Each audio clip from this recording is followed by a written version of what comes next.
Good morning to all of you class. Welcome in my YouTube channel BTB classes. In today's class we will discuss about the applications of Biot-Savart law.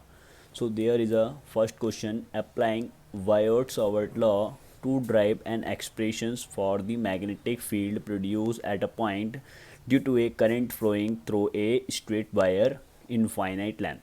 कोई भी straight conductor है हमारे पास, वो भी infinite length का, length उसकी finite नहीं है। उस केस में हमारे पास क्या करना है, उसके अराउंड्स में कोई भी एक पॉइंट्स ले लीजिएगा आप, नियर बाय कोई पॉइंट, ठीक है।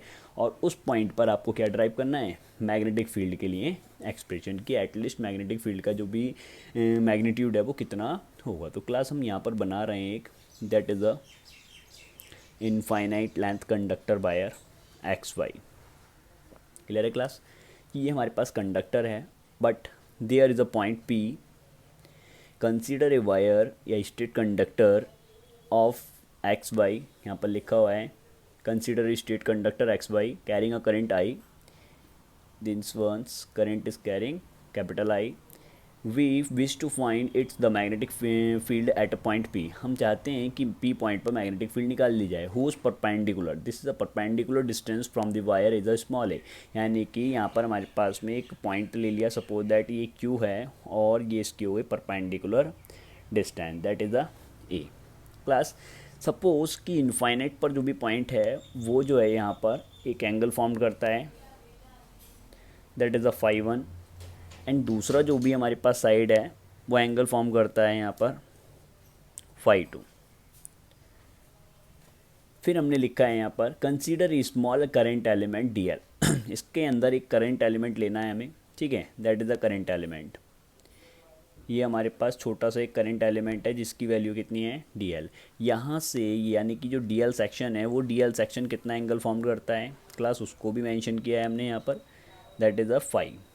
इस ए को ऊपर लिख लीजिएगा और ये बचा हमारा phi.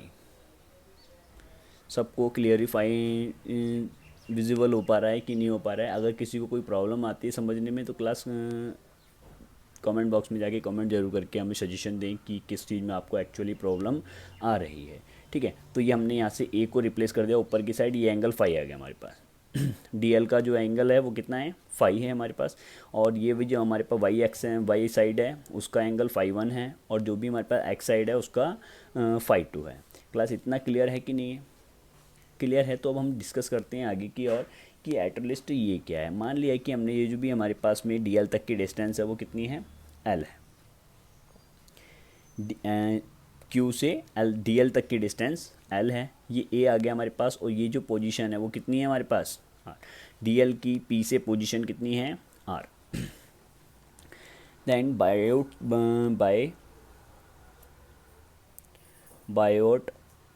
Savart law, biot savart law लगाएंगे। देखिएगा क्लास, डी एल सेक्शन पर काम कर रहे हो तो मैग्नेटिक फील्ड भी छोटा ही होगा, डी वी होगा हमारे पास, mu not upon 4 pi I D L sine theta upon R square, ठीक है। देखिएगा क्लास, ये वाला जो एंगल है दैट इज़ अ थीटा, ये तो लेते हैं हम बायोट सैवर्ट लॉ में, तो ये एंगल हमारे पास थीटा है। बट इस पॉइंट का नाम भी दो O. In triangle P O Q, रहा पी ओ क्यू, इस ट्राइंगल में आप लगाएंगे सभी एंगल्स का सम, ठीक है। तो सभी एंगल्स का सम लगाएंगे तो दैट इज़ अ 90, परपेंडिकुलर हमने बोला है। तो यहाँ पर हमारे पास थीटा प्लस फाई, इसका सम कितना हो जाएगा, theta plus phi plus 90 is equal to, तीनों एंगल्स का सम कितना होता है 180। तो theta plus phi is equal to कितना हो जाएगा 180 माइनस 90, 90 डिग्री बचेगा। तो यहाँ से थीटा की वैल्यू बताइएगा क्लास कितनी हो गई, थीटा की वैल्यू हो गई 90 माइनस फाइव। क्लियर है यहाँ तक? यहाँ तक अगर समझने में कोई प्रॉब्लम नहीं आई क्लास तो आगे की ओर बढ़ाया जाए आप लोगों को। क्लियर है? Pause the video and note it down. ये जो है वो ध्यान रखना, ये है theta is equal to 90 minus five, ठीक है class.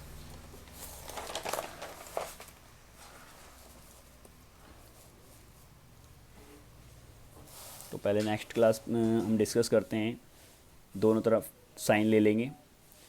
Sign theta is equal to sine 90 minus five. Sine theta तो ऐसे ही रहेगा, साइन 90 माइनस थीटा कितना होता है कॉस थीटा, लेकिन कॉस थीटा की जगह है कितना 5, तो that's why cos 5। Question number हमारे पास कितनी आ गई, फर्स्ट। अब again in triangle P O Q में लगाइएगा और कॉस 5 की वैल्यू निकालें। कॉस 5 की वैल्यू कितनी आएगी, triangles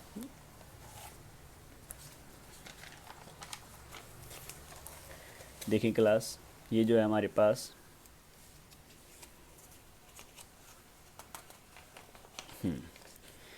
P O Q, cos 5 लगाएंगे, 5 यहाँ पर है, कॉस 5 इक्वल टू कितना होता है, बेस अपॉन हाइपोटेनियस, तो बेस ये हो गया हमारे पास क्योंकि थीटा के सामने परपेंडिकुलर होता है हाइपोटेनियस फिक्स, तो बेस अपॉन हाइपोटेनियस, यानी कि हमारे पास आया ए अपॉन आर। कॉस की वैल्यू आ गई ए अपॉन आर, तो जब क्लास आर की वैल्यू कितनी हो गई हमारे पास, A upon cos 5 implies that R is equal to A, 1 upon cos को क्या लिख सकते हैं, सेक 5। क्वेश्चन नंबर हमारी कौन सी आ गई class, first equation, second equation आ गई हमारे पास। कॉस 5 की वैल्यू निकाल ली और आर की वैल्यू भी हमारे पास फाइंड आउट हो चुकी है। तो अब हम आगे की ओर बढ़ेंगे। एज फिर से इसी ट्राइंगल में काम कीजिएगा, टेन थीटा नहीं टेन 5, देखिएगा ये रहा angle 5, tan 5 is equal to perpendicular upon base, तो परपेंडिकुलर कितना है एल और बेस कितना है ए, तो परपेंडिकुलर क्लास हमारे पास एल हो गया, बेस कितना है ए है हमारे पास, तो एल की वैल्यू कितनी हो गई, L is equal to A tan 5। हमारे पास जो बायोट सावर्ट लॉ है वहाँ पर देखिएगा डी एल और साइन थीटा की वैल्यू चाहिए हमें, डी एल हम निकाल चुके हैं क्लास, डी एल निकाल चुके हैं, ठीक है। डी एल निकालने के बाद में हमारे पास में साइन थीटा भी निकाल चुके हैं, अब हमारे पास में वो एल निकाल चुके हैं, डी एल निकालना है हमें, ठीक है, यानी साइन थीटा तो निकाल चुके हैं, तो यहाँ पर डी एल कैसे बनाएं एल को, तो डिफ्रेंशिएट कर दिया जाए बस सिंपली,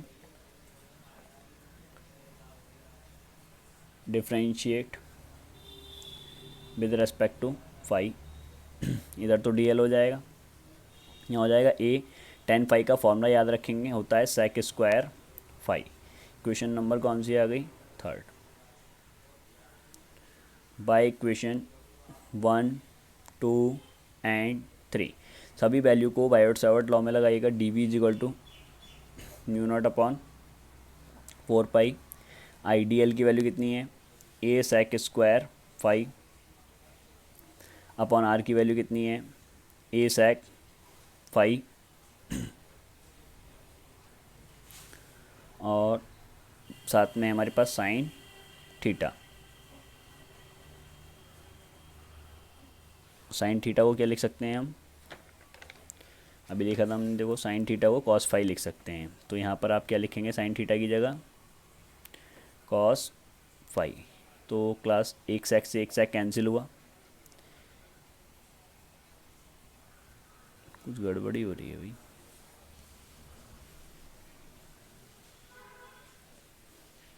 अच्छा नीचे आर स्क्वायर है, इसका भी क्या होगा क्लास स्क्वायर होगा, बाकी सब कुछ सही है हमारे पास, तो म्यू नॉट, देखिए बायोट सावर्ट लॉ में आर का स्क्वायर है, तो हमें आर की वैल्यू का स्क्वायर करना पड़ेगा ना, यानी ए सेक थीटा का सेक 5 का स्क्वायर, ठीक है, सेक स्क्वायर अभी कैंसिल मत करना है, यहाँ पर ये गलत कट गया है, ध्यान से काम करेंगे, ए सेक स्क्वायर 5 अपॉन ये हमारे पास बचा ए का स्क्वायर और साथ में sec square 5 into cos 5, sec square से sec square cancel, mu nought 4 pi I cos 5 upon A square, ये आ गई हमारे पास मेन इक्वेशन ए। बताइएगा यहाँ तक किसी को कन्फ्यूज़न हुआ हो तो, क्लियर है सब कुछ, ठीक है। तो आगे की ओर बढ़ते हैं क्लास से, हमने इसको डी ए करा था, एल को डी एल करा था, ऐसे ही 5 को भी क्या करना पड़ेगा डी 5 करना पड़ेगा, यानी कि इसके साथ में डी 5 लगेगा, तो यहाँ पर कितना आ जाएगा डी 5 और आएगा, यहाँ पर भी कितना आएगा डी 5, यहाँ पर भी कितना आएगा डी 5। ये जो है हमारे पास डी वी छोटे से एलिमेंट की वजह से है, लेकिन हमें चाहिए कंप्लीट, ठीक है, ये जो डी वी है उसके कंप्लीट करने के लिए क्या करेंगे, छोटे छोटे पार्ट्स का इंटीग्रल करेंगे,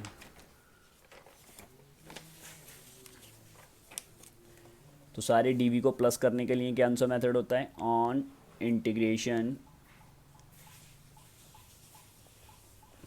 बोथ साइड, दोनों साइड में इंटीग्रेशन करोगे सारे डी वी को प्लस करके कितना हो जाएगा B mu not upon 4 pi कितना बचा था हमारे पास, I cos phi D phi upon a. Whole integral का साइन देखिएगा क्लास, फंक्शन किसका है, फाई का, कॉस फाई ही फंक्शन है, बाकी सब कांस्टेंट है। लिमिट लगेगी हमारे पास में, देखिएगा जो भी हमारा एंगल है वो कहाँ से कहाँ तक जा रहा है, फाई 1 टू फाई 2 जा रहा है, ठीक है, फाई 1 टू फाई 2। लेकिन क्लास अब देखना है आपको कि एक एंगल पॉजिटिव है एक एंगल नेगेटिव है। देखिएगा क्लॉक वाइज चलते हैं आप, ये वाला चल रहा है क्लॉक वाइज तो ये नेगेटिव हो गया, जो एंटी क्लॉक चलता है वो एंगल पॉजिटिव होता है, तो ये हमारे पास में पॉजिटिव और ये नेगेटिव हुआ। तो दैट्स वाई फाई 1 कितना है हमारे पास, माइनस, और ये कैसा है, पॉजिटिव।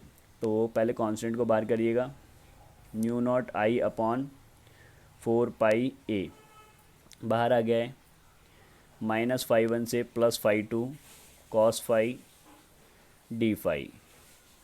कॉस फाई का इंटीग्रल कितना होगा, कॉस फाई का इंटीग्रल हो गया हमारे पास साइन फाई और माइनस फाई 1 से फाई 2। तो class mu naught I upon 4 pi A, पहली limit sine phi 2 minus sine phi minus phi 1, ठीक है। तो पहले अपर लिमिट फिर लोअर लिमिट लगाते हैं, mu naught I upon 4 pi A sine phi 1, देखिएगा माइनस माइनस क्या हो जाएगा, plus phi 1 plus phi 2। Class ये हमारे पास फॉर्मूला आ चुका है, magnetic field intensity due to a straight conductor by straight conducting wire of infinite length. देखिएगा लेकिन जो हमने काम किया है फाई 1 फाई 2 ये है फाइनाइट के लिए, किस लिए ये फाइनाइट के लिए हैं। तो हमारे पास केसेस बनेंगे यहाँ पर, तो केसेस डिस्कस करते हैं। Number 1, if phi 1 is equal to कितना हो जाए क्लास हमारे पास 90 डिग्री एंड फाई 2 भी कितना हो जाए 90 डिग्री। ये केस है हमारे पास if point is near to infinite wire. Class देखिएगा ये जो पॉइंट हमारे था ये पॉइंट दूर डिस्टेंस पर ना होकर पास में अगर आ जाएगा तो ये लाइनें बिल्कुल सीधी सीधी, ये वाली जो लाइनें हैं वो अप्रॉक्सीमेट स्ट्रेट हो जाएंगे, स्ट्रेट होने की वजह से एंगल कितना होगा हमारा 90 हो जाएगा दोनों। तो दोनों 90 रखिएगा यार आप वैल्यू इस फॉर्मूले में, mu naught I upon 4 pi A sign 90 plus sign 90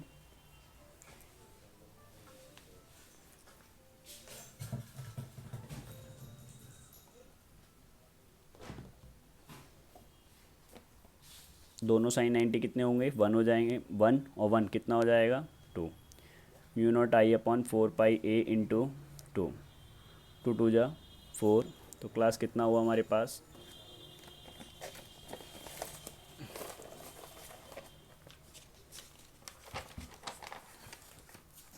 इसको सॉल्व करना है क्लास हमें, 2 से 2 टाइम कैंसिल हुआ, b is equal to mu naught I upon 2 pi A. This is the right formula for the case number first. Pause the video and note it down.